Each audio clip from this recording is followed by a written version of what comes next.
భూపెన్ హజారికా శతాబ్ది ఉత్సవాలు. చాలా చాలా ఇంపార్టెంట్ పర్సనాలిటీ. భూపెన్ హజారికా గారి మీద ఎన్ని క్వశ్చన్స్ అంటే అన్ని క్వశ్చన్స్ ఉన్నాయి. ఒక్కసారి రైల్వేస్ ఎస్ఎస్సి ఒకసారి చూడండి, ఎన్నంటే అన్ని బిట్స్ ఆయన మీద ఉంటాయన్నమాట. సో మరి ఈయన పుట్టి 100 సంవత్సరాల సందర్భంగా దేశవ్యాప్తంగా శతాబ్ది ఉత్సవాలు జరుగుతున్నాయి. కాళోజీ గారు పుట్టింది ఎప్పుడు? 1914. 100 ఎప్పుడైనా 2014కి అయినాయి. ఓకేనా.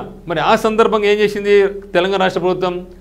తెలంగాణ భాష దినోత్సవం జరుపుకోవడం జరిగింది. అదేవిధంగా భూపెన్ హజారికా గారు పుట్టి 100 అయిన సందర్భంగా సెంట్రల్ గవర్నమెంట్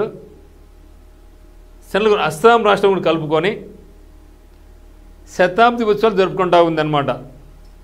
మరి ఈయన ఎవరంటే సుప్రసిద్ధ అస్సామీ గాయకుడు, బహుముఖ ప్రజ్ఞాశాలి, అస్సాం సంగీత ప్రియులు.